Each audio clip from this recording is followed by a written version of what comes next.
I'm going to record this if everyone doesn't mind. Welcome everyone. I am Matthew Hightower, the founder and CEO of Class to Class, and welcome to our first webinar, Increasing Student Engagement when Faced with Limited Physical Mobility. We're all faced with very limited mobility right now because of the current global challenges that we face. But whether we are instructors or administrators for a university, an organization, or consortium, we're all concerned about maintaining our students' engagement on a global level and continuing to teach important 21st century skills as we move forward with the academic year. But we are all discovering that mere distance learning alone is not sufficient to fully engage our students in real-life project-based learning. The goal of the webinar today is to not only help you differentiate between distance learning and virtual exchange, which you guys already know what virtual exchange is, but it's kind of a way of us putting a spotlight on some of the experts in this field, and another individual, Kwabena, which is starting off on the virtual exchange journey and doing something quite amazing. So we're hoping that by presenting you with some actual collaborations that are taking place all around the world, you will leave the webinar with a better kind of understanding of the power and maybe how you can improve your virtual exchanges going forward, or do one if you've never done one before. So without further delay, I would like to introduce our panel of groundbreaking experts in virtual exchange. Our first presenter today is going to be Mary Lou. So Mary Lou, I will ask you to turn on your camera. All right, so Mary Lou Ford is the Executive Director of the SUNY Center for Collaborative Online International Learning, connecting faculty and students with peers all around the world for project-based online collaborations. Mary Lou was previously the Executive Director at the Open Education Consortium, was dedicated to the development of open education and its impact on higher education around the world. And Mary Lou served as the Dean of the African Studies for SIT Study Abroad. Mary Lou has been in this space for a very long time, and SUNY is considered kind of the grandfather of collaborative online international learning. So very excited for you to be here, Mary Lou, and excited to get started. So my first question to you, Mary Lou, is the SUNY Coil Center has been the oldest and most, kind of path-breaking of all the global virtual exchange that Coil programs in the world. Tell us more about what your team has learned from its extensive experience and practice, particularly for new Coil centers that are looking to get started all around the planet. Great, thank you. Thanks for having us. It's really nice to join you. We're very excited that so many people are interested in virtual exchange as a way to connect their students, but also as a way to, during this time of remote teaching and learning, as a way to engage people around the world and give them real hands-on experience, but also meaningful and authentic assignments rather than disposable assignments. And that's why we focus on project-based collaborations with real-world consequences. And so what we've learned over time is that if you let students lead and if you engage people in something that they care about, they're obviously going to be motivated to participate, and they will almost always surprise you with the great work that they can do together. And so one of the things that we find with virtual exchange is that sometimes people have the conception that it's going to be easy, or that all they have to do is work with a partner and it will magically happen. And it, just like a physical study abroad program, it requires planning, it requires careful thought into how you're going to do this, it requires sustained interaction over time, and it requires really thinking about the pedagogy and the approach that you're going to take to have the best outcomes. So as people are looking into this space, we really want to encourage them to talk to people who've done this before, to learn from people who have had these experiences, and to put the time in necessary to do it well, because we don't want people to have a bad experience and then think that this is not for them. This can work in almost any discipline. This can work in various lengths of times. This can work over different institutional types, but it does require people to put in the time to make it happen. And it makes a lot of sense. So I think that the field has seen a lot of changes the last few years. That being said, from your perspective, Mary Lou, if I'm an instructor that's done virtual exchange before, but I want to make kind of my virtual exchange better. I want to learn from that. Maybe what are some resources or some communities in which I can tap into to do that? And if I'm just starting off and this seems kind of daunting, while I'm connecting with another instructor, I'm having to go through all of this, painstaking work to get, this exchange going. Where do you think they should turn and whenever they're starting off this journey, and then also when they're trying to expand the capabilities? Okay, so I just put in the chat window. We have a website out there that's kind of freely available to anyone. It's the Introduction to Coil, the What is Coil website. This is a great place for people to start if they're new to virtual exchange, because it gives you an idea of what it takes. There's also sample syllabi in there from past collaborations, so you can get an idea of what kinds of activities take place, what disciplines have been paired together to do COIL. This is also available in Spanish. There's a Spanish translation of that website. It gives you a visual representation of how COIL in particular works, and we should say that COIL is a professor-designed, faculty-led virtual exchange. There are other types of virtual exchange out there, but COIL is probably the most well-known. As far as resources go, there are lots of communities that are emerging around doing COIL and doing virtual exchange. Certainly, SUNY COIL has an extensive international network. We've got about 70 partner universities now within our network.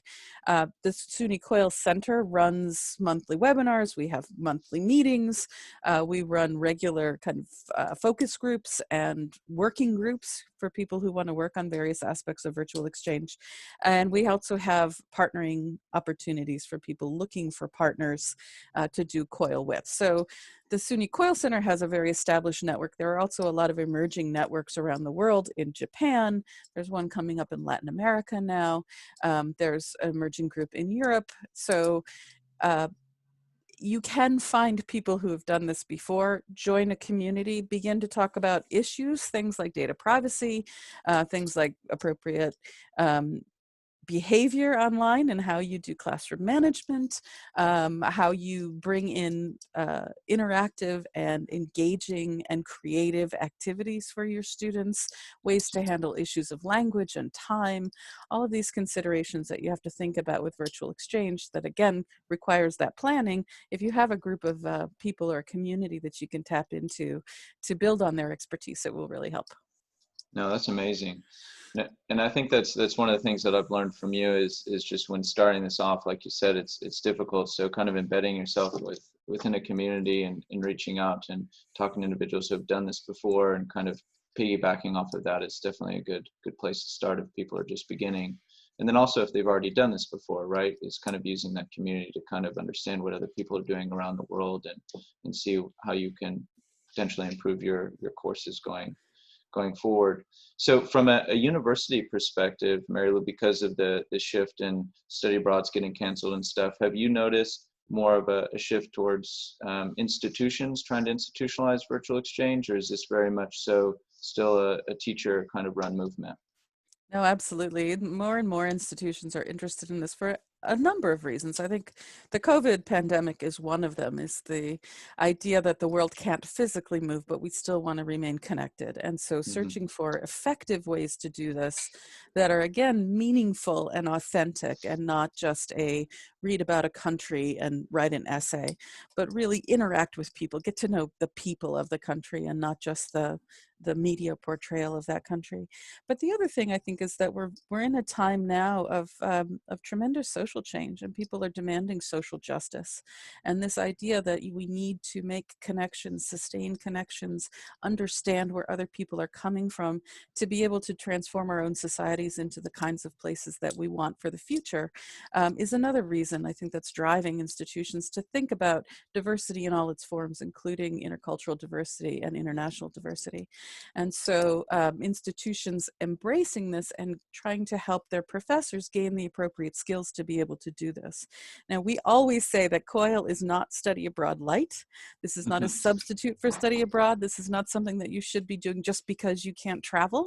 This is part of your engagement opportunities and your international programming that should be part of every institution's offerings. And so we're happy that people are trying to sample it right now, but Right. we really hope that it becomes part of the fabric of what they're offering going forward. That'd be amazing. Yeah, having a virtual exchange office in almost every sort of university, like they do study abroad or like they do other sorts of offices. To that point, traditionally it's been virtual exchange has been two instructors kind of connecting and building on a course and connecting the students. Do you think there's a role for connecting with NGOs or businesses in the future in this space? Absolutely. I see one of the SUNY professors who just went through a new program that we put together this summer that was called the SUNY Coil Global Commons. And it took the SUNY Coil pedagogy and pushed it a little bit differently. And so we had students from SUNY engaging with NGO community-based Wow. organizations around the world to do projects that support the work of that organization. And it was all framed by the Sustainable Development Goals as a way to explore the wicked problems that the world is facing, and using storytelling as a way to help people understand and communicate these very difficult, entrenched, and broad problems that the world is facing. And so students worked with NGOs, community-based organizations, from ones that were well established to ones that were just starting out, to be able to tell part of their story and communicate that out to either their local community or perhaps to potential funders or perhaps to the whole world. And students did these real projects in 2 weeks, Wow. amazing projects, Wow. and have been otherwise extremely engaged in both the SDGs as ways to build a more appropriate global society, but also in figuring out how to engage appropriately internationally with people from different cultures in a relatively short time. So absolutely, virtual exchange can be a vehicle to real action for change. And I'm interested in two things. I know one big thing in this field is kind of assessment, but the other one is I'm wondering, how did the students react to this? I mean, this is a quick turnaround. They're working with NGOs. It has to be kind of a little bit outside their comfort zone and stuff. What was the take from the students? So let me do one quick screen share Yeah, absolutely. here. Uh, you can see that these are student quotes that were from just one couple of days of listening to students present to their NGO partners, and the kinds of things that students are taking away from this. Students were saying things like, I see the world through a different lens now. I can see things differently. Cool. This was a 6-week program, but because it was based in an authentic exchange with people, helping them figure out how they approach their problem and how do you communicate about that approach to the problem. These students were profoundly changed. Some students have gone on to do internships with these NGOs. Wow. The program just ended last Friday, but as they were presenting their projects, they were talking about, I'm volunteering with this group going forward. I have an internship with this program going forward. We had students talking about how they themselves have gained confidence that they were able to complete work in such a short period of time, that they feel now that they're able to tackle challenges at home that they never thought that they could take action on. So we're Wow. seeing this real transfer of skills and knowledge from a short program, but a significant program, again, one that's planned and done well, can have really long-term impact on students. And I think it's important to just state that a lot of times when people think about virtual exchange, as I said, virtual exchange is not study abroad light. There's this concept that it's somehow less than, that somehow doing this online is less meaningful than doing it in person. And I certainly don't want to detract from people going abroad and engaging with people face to face in their own countries, because that is a profound experience. But an online exchange is also a profound experience. It's a different experience, but it is cultural immersion, and it does lead to really significant intercultural understanding and change. No, this is amazing. And in just such a short period of time too. And so my last question for you, Mary Lou, I think you kind of really hit on it, is to some of the skeptics who might say, virtual exchange or Coil isn't as effective.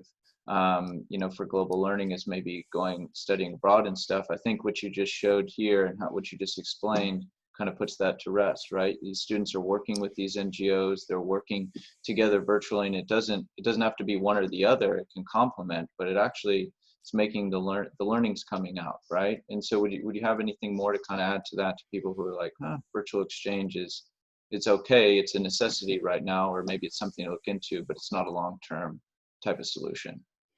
So the other thing I would say is that, you know, in this time when we're talking about equity and social justice, we have to talk about equity in our educational systems as well. And traditionally, international education has been a very inequitable area of higher ed, and that it allows maybe 10% at the most of typical student populations to actually participate in these things. Virtual exchange is a way to completely level that playing field for whatever reason, whether it's a major that can't go abroad, whether it's a first-gen college student, whether it's financial, whether it's family obligations, whatever it is that prevents people from physically being able to move. Virtual exchange removes those, and people can interact and can have those experiences. And for people who are interested in traditional study abroad, virtual exchange, one, can lead to study abroad, but can also bookend experiences in study abroad. And it is a way for students to experience international and intercultural exchange throughout their entire college career. So if we say practice makes perfect, and we think that cross-cultural interactions and intercultural skills are important, why is it that we typically aim for one experience for students in a university? We typically aim for one study abroad experience per student. Why not have virtual exchange be an experience that students can have every semester of their higher educational career, so that by the time they get to physically move abroad, they have those skills, and you don't have to have them make the mistakes that they might otherwise make in a physical exchange, because they've already learned how to do it in a virtual exchange. Wow, no, that is super powerful, and I haven't looked at it through that lens of giving them multiple kind of touch points with their peers overseas, and multiple ways of kind of learning and growing and working on projects together outside of just one study abroad, right, for a couple of weeks or for a semester. So, no, that's amazing, Mary Lou. So I really appreciate your time and stuff. And if people want to follow up and learn more, then they go to that link that you put in the chat. That's the introduction to Coil. So Okay. absolutely, that's one way that they can learn a little bit more about what it is we do. And of course, you're welcome to contact us anytime. Perfect. All right. Well, thank you so much, Mary Lou. All right. So our next speaker today, I will ask Boateng to share his screen and to turn on his mic. All right. So here we have Kobina Boateng, who's the president of the African Dysphoria Nation. So I'm really excited for Kobina to share about this. So Kobina's organization hasn't done virtual exchange yet, but they're excited about doing so. So I'll give you a little information on him.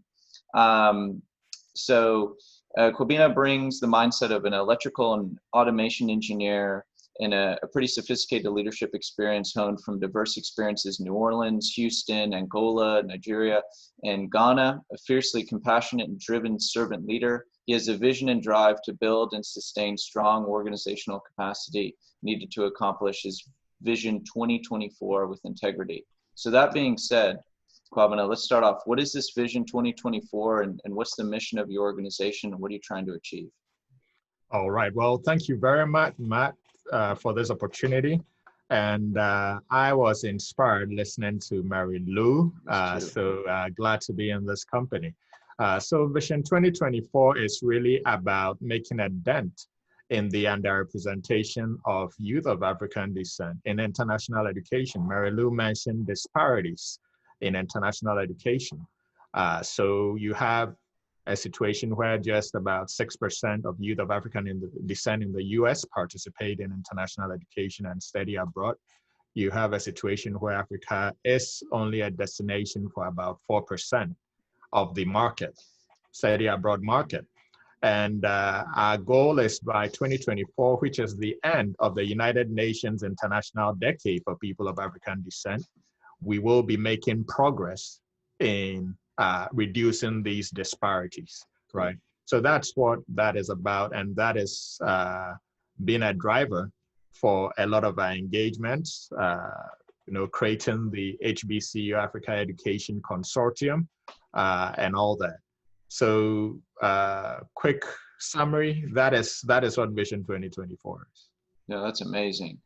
I would say quite the large mission, right? I mean, what you guys are doing, it's amazing. You're not approaching it, you're not tiptoeing into it. You're really going full blast. So that being said, the African Innovation City project that you're working on and you're getting going, I'd love for you to explain to the audience a little bit more about that and kind of tell us how you see virtual exchange or collaborative online international learning playing a critical role in that.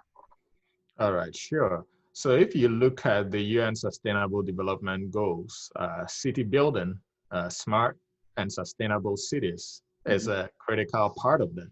So I believe Mary Lou also mentioned sustainable development goals. If we focus on these sustainable development goals and work within our various spaces and collaboratively to keep these goals by 2030, disparities will be eliminated or disparities will be significantly reduced.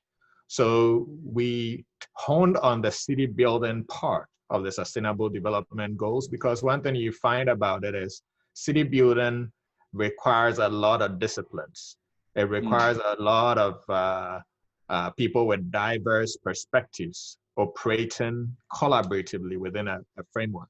So we were like, since we're looking at addressing an issue with underrepresentation on the US side, and also an issue of access on the Africa side, our value addition should be at the area where you get in value creation at the intersection of their pain points, right?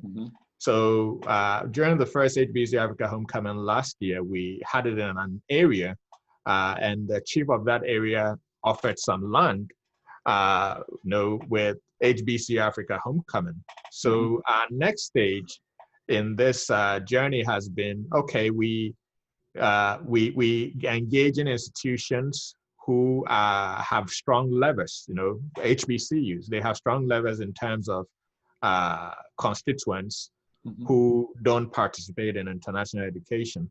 So we've engaged these institutions, we've brought them together within this context of a consortium. And what we've done with this city building is we have, first of all, first step, we're trying to get interest, is we are launching an architectural design competition for the conceptual city building, right? Wow. Urban city building. We launching it actually on Monday, right? Dang. So these various institutions, architectural programs are going to be working with, to come up with concepts, architectural design concepts as the first step, right? And we're going to build on it by bringing in stakeholders. So they're researching the location in Ghana, they're understanding the culture, they're making sure that the culture is influencing their designs and all that. And the next step in the process after this engagement is actually bringing in students on the Africa side to collaborate with them, right? We believe this approach is one which engages the intrinsic motivation of the students. They're not just meeting in a way which is not meaningful, but they're doing that in a way which is meaningful to them within a number of contexts, right? There's a heritage dimension to the engagement of African diaspora youth in Africa. There's a heritage dimension. There's an identity reignition component, and they get to get a taste of all this through this virtual exchange that is being planned. But I need to emphasize that we're in the first step of that process. We recruiting, we gaining interest. The constituents find this idea of an HBC Africa Innovation City, which presents a win-win situation for African American youth and African youth. They find it fascinating and they find it engaging. So it's becoming a real point of recruitment for this event. And happy to have experienced folk like Mary Lou on this platform that we can connect to and learn also from their experiences. That's awesome. Yeah, no, and so we'll hear from Miriam in a minute too. And one of the things that she says that really resonates with me is that in the past, a lot of these virtual exchanges have been fashion, folklore, and food, right? Just kind of really touching the surface, not going deep into what, how powerful virtual exchange can be. And if I understand what you're saying, Corbina, is that your organization, you're partnering with administrators at these HBCUs and building a consortium, partnering with government officials and administrators in Africa to connect these students together to work on building a city where they're collaborating and they're putting together city plans, or they're working interdisciplinary, et cetera, to try to bring about value, learn about each other's culture, do it in a very sensitive and appropriate way. And, at the end of the day, potentially build a city. Is that, am I on point on that? Yes, that is definitely the goal, and that is the journey we're on, and it is fascinating. And this whole approach has been informed by my experience, which is also interesting within the context of coming to college here and getting to work in various countries and getting my internationalization experience through that, and just appreciating the importance of project-based learning experiences. I believe they're transformational when done appropriately. And I'm seeing, with the interest we've seen, I'm seeing that it resonates with quite a number of people too. Right. Oh man, no, that's amazing. So, what has been some of the hardest parts in getting this going, trying to plan out this virtual exchange and work with these administrators kind of at a high level to get this consortium going? Oh, the toughest part was really getting buy-in, right? So you have all these different stakeholders who, once you finally get around to even the opportunity of an engagement, realize that, oh, this could really be a way to address the disparities that we see. So once the key thing is getting an appointment, getting that opportunity to make the case. So that was a challenge initially.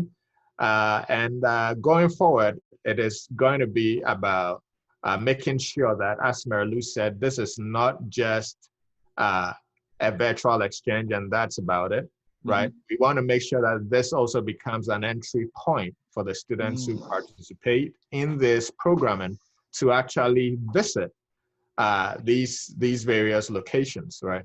So we also working on financing, that aspect of it. Oh, wow. So that's going to be, that's a challenge, but I think we're making some great progress in that area.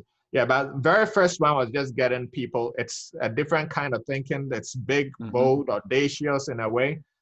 So just getting people to initially take this seriously was, I think, the biggest challenge. But I think from the participation in the last event that we did, we see that we built some momentum, and it's just important that we move forward and deliver the value that I know this would deliver. No, absolutely.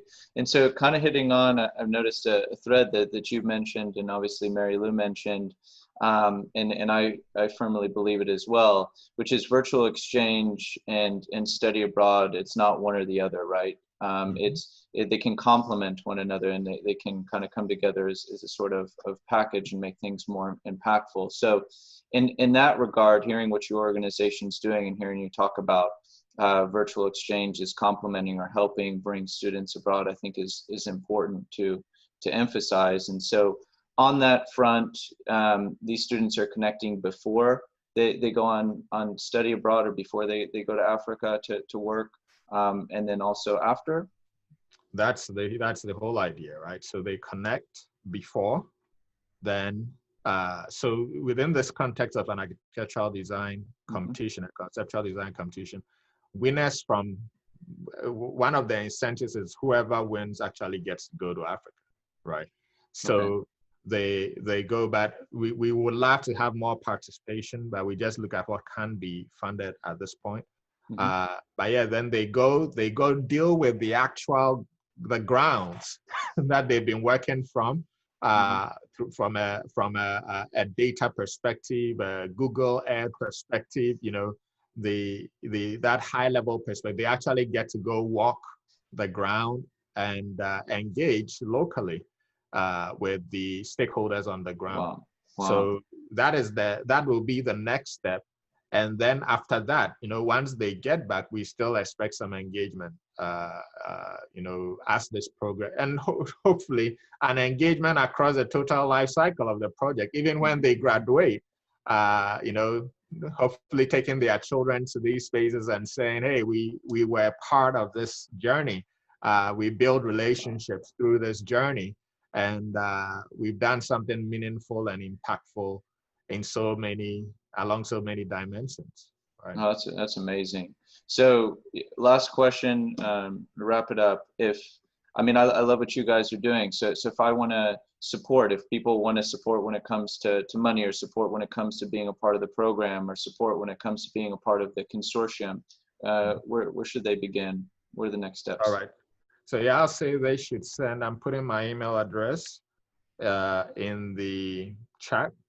That'll be a great place to start keyboarding at africandiasporanation.org. They can also visit the African Diaspora Nation website, www.africandiasporanation.org, and just connect through the contacts. Any of these ways would be a great way to engage. Awesome. Kwabena, thank you so much for your time, and very exciting project, and look forward to following up with you, and helping this vision of creating a city in Africa become a reality. It's amazing. All right. Thank you, Matt. Yep, absolutely. All right. So our next panelist is Miriam Hawk.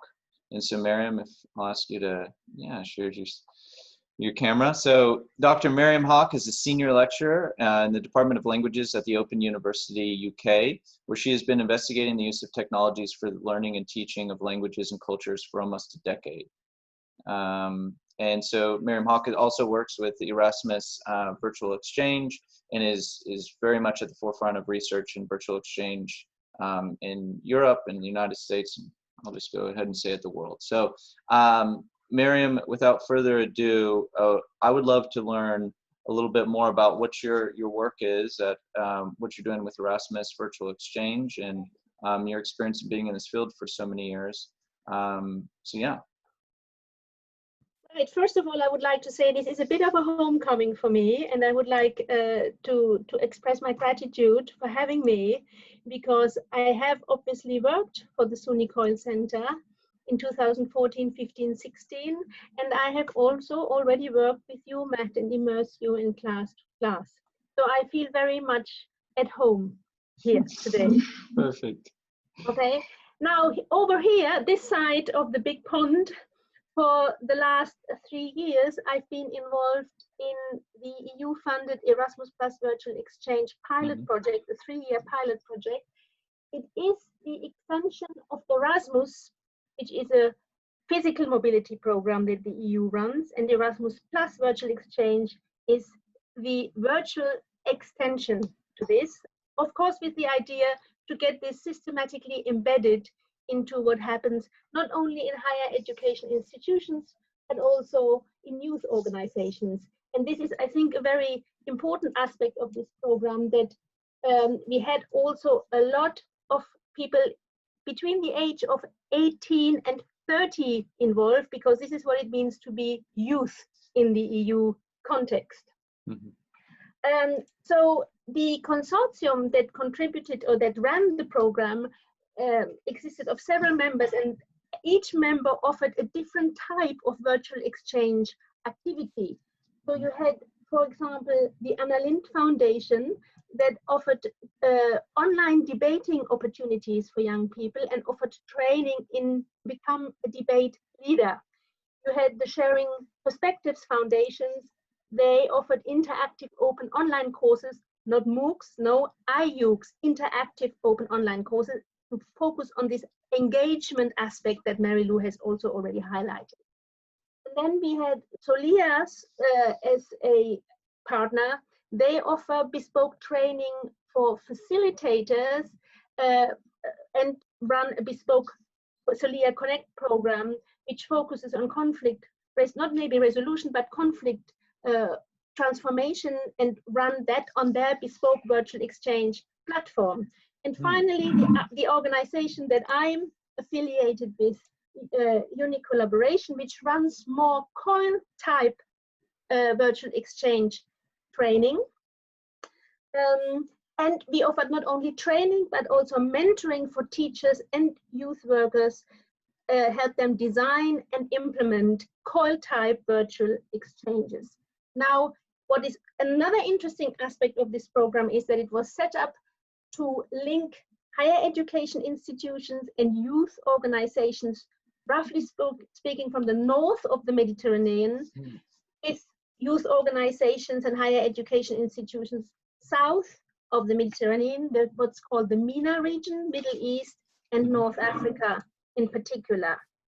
And I don't know why my slides show, here, okay. Now here are some figures. I mean, I'm going to share the slides with you so that you can share them with everybody who has attended today, because there's a lot to digest here. I just would like you to look on the left-hand side. Overall, in these 3 years, we have reached 10,500 people engaged in virtual exchange training, and then also in the various virtual exchange activities that I've just briefly described. And in terms of the impact of this initiative, I mean, I think the figures speak for themselves, but 85% reported ability to work in a culturally diverse place, for example. 71 built meaningful relationships, 71% meaningful relationships with peers from other countries or regions, and 91% reported or described that they learned about people from other cultures, and the fact that they did that through their experiences, they found that very positive. Now, these are not just tick box exercises and surveys. Yes, we administered and evaluated surveys, but we also carried out a huge number of focus group interviews that we then analyzed using content analysis tools. The most important thing, I think, is, and you can find that on the EU Youth Portal, I'm going to type the link into the chat in a moment, are the testimonials, the stories from the people, from the professors, teachers, from the students, from the youth workers and the members of the youth clubs who have participated in these activities. And I don't know whether you can see this. Is this visible? Because, yeah, you might have to. Yeah, you may have to move the screen bit that shows you and I a little bit in Zoom. So this, for example, was an exchange where someone from an Italian organization and from an organization in Beirut worked together, and they set up a virtual exchange about environmental issues and recycling in their respective areas. You find the complete testimonials on the EU youth portals. Now, this is also an interesting one. This is, she's a senior lecturer in pharmaceutical sciences in the UK. And she explains in her testimonials how the healthcare courses require elements of interprofessional education, and that until recently, this was mainly done via existing courses within the same institution. But through virtual exchange, she was able to bring students from other universities, in this particular case, Sweden and the Netherlands, from various other disciplines within healthcare into the picture. Yeah? And these included trainee doctors and nurses, pharmacy students, and others. And then a third testimonial, sorry, this is the one I was just talking about. Look at this one now. This is the one I talked about with the healthcare example. This is one, sorry, a testimonial by an Iranian colleague in Italy. And what she says is incredibly revealing, I found. She's from the southern Mediterranean side. There's a tendency to idealize Europe. Whilst I agree there is more transparency and less corruption, it is far from the utopian image many seem to have in their minds about it. This only becomes apparent when you engage in virtual exchange with people from the other side, when you can talk about what it is really like. And then she says, from the other side, certain European participants have a tendency to perceive the southern Mediterranean region as backward, dangerous, with less culture and civilization. And if we achieve through our work to create this shift in mindset, this shift in thinking about others and otherness, then I think we are doing a good job, all of us. No, I completely agree. And so kind of hitting on this, you said a few things, Miriam, that are interesting to me. One, it was IOU, so instead of massive open online courses, it was interactive open online courses. Can maybe can you explain that to me a little bit more? I'm curious what that means. Well, they're still running. Actually, there's one about to start, which evolves around the climate crisis. Okay. So they aligned those IOCs with the UN, United Nations Sustainable Development Goals. And in terms of how these courses are presented, they may look from the outside as a MOOC, but of course, in massive open online courses, this deeper level of engagement rarely takes place. Yes, there is a lot of information that you can get from these platforms, and depending on how you are engaged as an individual, you might also find a like-minded other or a group of like-minded others, a cluster that you can create and share knowledge with, so to speak. But in the IOCs, the focus was really on the synchronous meetings, on the synchronous engagement around the content that was put at the learners, at participants' disposition on the platform. And so I think traditionally, kind of going back to some of the critics saying that virtual exchange isn't as good as kind of going on a study abroad or whatnot. If I'm not mistaken, Erasmus Plus, Erasmus was funded as a European arm for kind of sending students abroad, right? And they're the ones that funded virtual exchange? Yes, because it's the same issue everywhere. I mean, for a great variety of reasons, not many students go, okay? We had the EU 2020 agenda where they wanted 80% of students by 2020 from within the European Union to have had a study abroad experience. Okay. 20% went. Where does this leave the other 80%? Right. And talking about an IUC on climate change issues, we leave a huge carbon footprint with physical mobility. Yeah. And this is also one of the main arguments, I think, in favor of virtual exchange, apart from all the other arguments that have already been mentioned. Yeah. Social inclusion, social justice. Yes, absolutely. And it's not a coincidence that in this current pandemic context, lockdown context, this has finally also been understood by people. You can't travel. Yeah. If you can't travel, must not travel because you do not want to impact the environment, you do virtual exchange. Yeah, no, it makes a lot of sense. I mean, it's what else do you do virtual exchange on top of that also because of you want to engage the students, right? It's not just another sort of course that engage them in, as Marie-Lou said it, authentic experiences. Authenticity is another keyword here. Yeah, and so that's one of the main things when we were doing some interviews with students and stuff. I think it came out and really hit home, and they said, I don't want to graduate from Zoom University. I want to work on something that means something. And I want to use my time not only to learn, but to connect with my peers, especially during this time, and to work on projects that are meaningful. So this Erasmus virtual exchange and what the students are doing. Miriam, if I'm interested, or if I'm an administrator at another university and I'm looking to adopt virtual exchange, or if I'm an instructor that's looking to do this, is it possible for me to get involved in this, or what should the next steps be? Yeah, you can. I mean, the pilot is finished, but of course, the consortium members are still doing their work. Sharing Perspective Foundations, Solea, Uni Collaboration, Annalyn, they are still doing exactly that same work. It is just at the moment no longer under the umbrella of this Erasmus Plus Virtual Exchange pilot project. But if you go to the EU Youth Hub, and I put the link into the chat, and you click on Erasmus Plus Virtual Exchange, you find the information about all consortium members, their activities, and you find resources such as, for example, a quite sophisticated competencies framework that we have developed over the last 3 years. That it's an overview of all the skills and competences that can potentially be developed in learners and in members of youth clubs by taking part in these activities. Okay.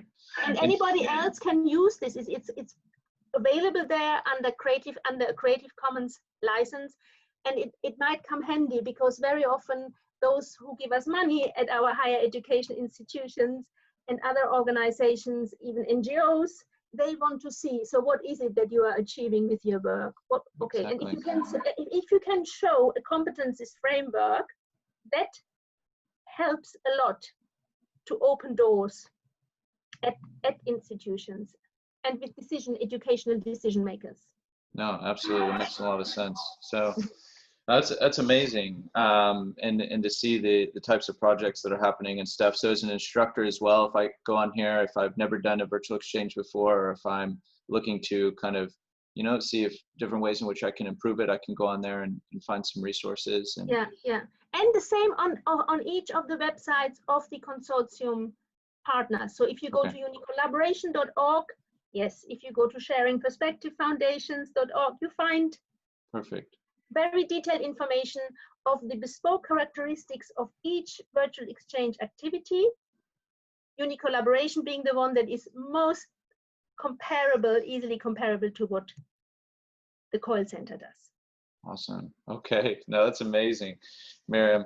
Love what you're doing, and it's going to make a huge impact over there. Already has. So that being said, with these last 10 minutes, I would ask all the panelists to kind of turn on their cameras, and we'll open up the floor to any kind of questions that any participants might have. And you can either put it in the Q&A at the bottom, or you can raise your hand, and I will click on you and allow you to ask the panelists any questions.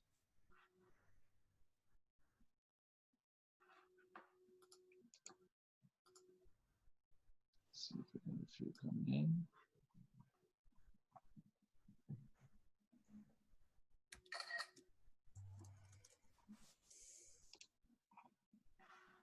All right, so, all right, Andreen to talk. Hi, my name is Adrienne Fusick. I'm the Director of Global Education and Partnerships at San Diego State University. Thank you so much, all of you, for putting this together. I found it really helpful. One of our challenges is recording the numbers. And I really want to encourage my faculty members to go out there and do these wonderful programs and engage virtually. And my challenge is recording or collecting that data, collecting the number of students that are involved in these kinds of cross-cultural engagement opportunities through their courses. If they're participating in a study abroad course, we have them apply and we do all the pre-departure orientations and all of that. And so that's easy to record those numbers, to gather that data, but I'm struggling with how to do that for virtual exchange. Mary Lou, you want to go first? Sure, because we have not perfected that either. So there are 2 ways there are 3 ways that you could go about it. One is if you've got a strong institutional research function at your institution where you can code the courses or code the sections, then at least you could capture those students at your own institution that are participating in that. Two would be to limit the number of technology platforms that you allow to be used for virtual exchange, and then you could capture the number of students that are registered on those technology platforms. So for example, if your exchanges all take place on class to class, then you've got the roster of students from class to class that you can show how many of those were San Diego State students and how many were from your partner institutions. And then the third one is to be very diligent about contacting faculty members doing it and getting numbers every semester. Unfortunately, that is the hardest way to actually get accurate data from that you can follow year after year. So we've struggled with this. We have been wanting to capture numbers and also to judge, how effective it is at scaling at different institutions and how many professors stick with it semester after semester, if it's in the same classes, if they scale to other classes, etc. It's very hard to capture if you don't automate that. So if you have the ability to work with institutional research at your institution, I would strongly encourage you to do that. It's not a coincidence that this Erasmus Plus Virtual Exchange was a multi-million EU-funded project that had measuring impact written into it. And then you have money to do it, to count, to evaluate, etc. Mm. So if that's what those in power ask for, then they have, I would say they have to fund it. They have to provide you with the means to do it. It won't happen by the by. It is a gargantuan task. Mm. Yeah. Unless you use one single platform like class to class, then you have all the information together. Yeah, I was going to say, the focus is on you guys, but definitely would love to follow up because that's something we're trying to solve. How do we expand these virtual exchanges? How do we help these institutions institutionalize it, track these numbers, do research behind it, and then share best practices? It's been difficult thus far, so that's why we're doing our best and aligning ourselves with the foremost experts to try to conquer those issues. But that's a great question. So we have another question from Robert. So I'll allow him to talk.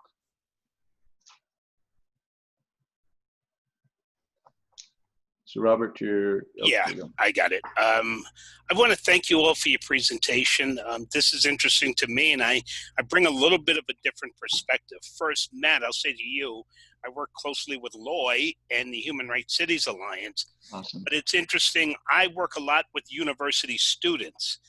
And Mary, I work with the CUNY Grad Center in New York. I'm based in New York City, and I work with the New School. But I interact with international NGOs quite a bit, and I'm trying to bring them all together. And as Miriam said, you can't travel during this time. We're staying at home. So how do you keep those connections going? It was built on visiting face to face, but I was looking for something that we could still work on projects with. So I'll say to you, Matt, I looked at this with great interest, and then to hear how it's being utilized from all these different folks is incredible. So the other thing that I would ask is if I have Kwambe's email, if the other two can put their email in the chat, I want to reach out to you to have a little bit of a deeper conversation, because I really found all your presentations fascinating and a way to go back to professors at the New School and the CUNY Grad Center and say, look, here's the application that we need. So I just want a big thank you to all of you, and thank you for your presentations. I really appreciate that, Robert. It's amazing. Thank you.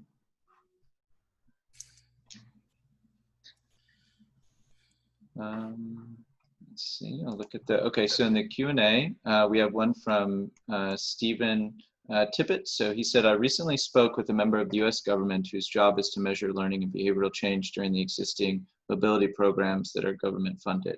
Their interest was research that compares or looks at intercultural learning through virtual exchange and mobility programs. Are you aware of any research or current projects that are looking at this subject? Hopefully something that would help to make the case for more virtual exchange funding. It's a great question, Stephen.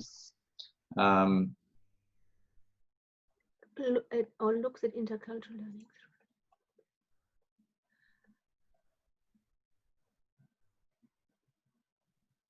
Well, there is a whole host of research available, particularly in the area where all of this originally started back in the 90s, at least this side of the Atlantic, which was in language learning and intercultural learning. But of course, it has expanded across the curriculum. And there is even a dedicated journal now, yeah, the Journal of Virtual Exchange, where you can start looking. But if you go and Google any of the names in Virtual Exchange, you will find our publications. And also if you go to unicollaboration.org, you find information about publications on Virtual Exchange. But I guess I would start with the journal, yeah, because that's relatively recent and that has the newest insights available online for free. Mm-hmm. You're muted, Mary-Lou. Thank you. I'm aware of the Coil Bevy project that's happening with ACE, which is attempting to do just that, is measure intercultural and attitudinal shifts that happen through virtual exchange. I think, as Stephen knows, that the challenge with virtual exchange is that because it fits so many strategic objectives of institutions, like making an active pedagogy, internationalizing the curriculum, increasing student engagement, doing intercultural skills, that a one-size-fits-all approach to measurement doesn't necessarily lend itself to virtual exchange, because the reasons for doing that can be different at each institution.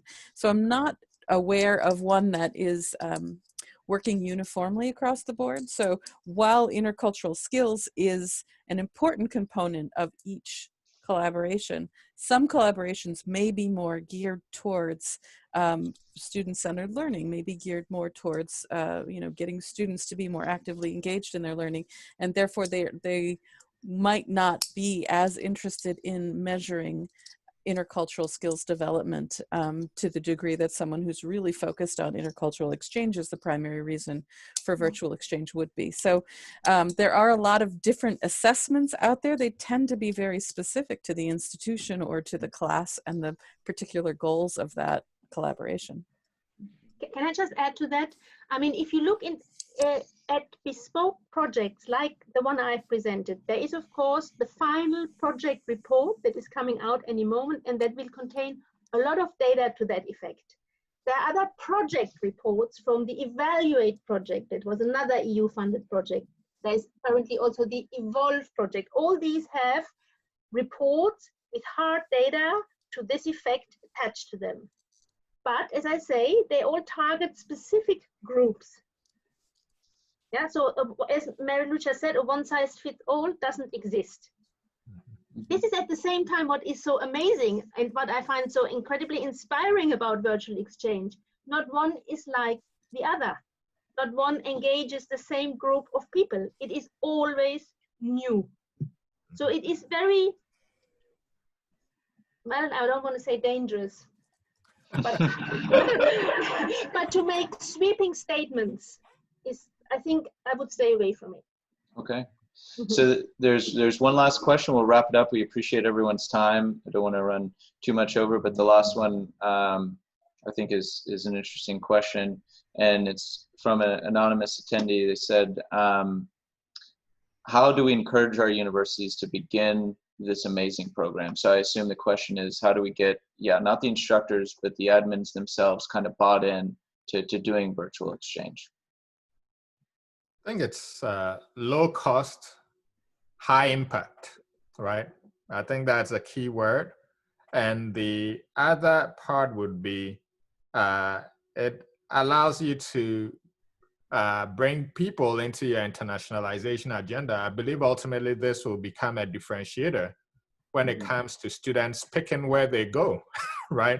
If the 21st century kind of workforce is one which should be well-versed in this intercultural competency and all that, then you'd expect that it becomes a factor, right? Whether your institution provides a pathway to the acquisition of that kind of skill set. a pathway to that kind of global experience, global citizenship. And the demand side from organizations, corporations, right? I believe all these things tie together, incentivize. And, you know, at the end of the day, I believe faculty members also like the refresh. As Miriam said, there's a new dimension to this all the time. So it's definitely injects some freshness into the experience. Absolutely. Yeah, and I would also say I know the great work that Mary Lou does at the SUNY Center. I know they're helping kind of institutions try to figure out a path forward when it comes to institutionalizing virtual exchange. And then I know the American Council on Education is making a lot of efforts to try to, in their nationalization departments, try to help universities adopt virtual exchange too. So those are the big ones that jump out to me. And the Institute for Innovative Global Education in Japan is doing a great job of trying to help universities there adopt virtual exchange. So I think there's a huge movement of these amazing organizations trying to help universities kind of, you know, get their act right and start doing some innovative programs. Yeah, so I think that's it. I really appreciate all the panelists' time. Thank you so much for taking this hour to explain everyone, kind of your organizations, what's going on. And thank you so much for the attendees for taking the time to view this. A lot of this information's in the chat, but I will be sure to follow up with you guys through email with all these different links that were shared here today, and with any sort of information in the recording so that everyone can have it going forward. Again, thank you. Thank everyone for their time, and look forward to meeting you all here soon. All right, bye guys. Thank you. Thank you for the opportunity, Matt. Oh, absolutely. Thank you very much. Nice meeting you, Miriam and Marilu. I'll be following up. I'm sure there's quite a lot to learn from your experiences. Likewise, it's a fascinating project you are embarking on. I wish you all the strength and virtual exchange spirit that you need. I love it. I love the energy. I love Thanks, guys.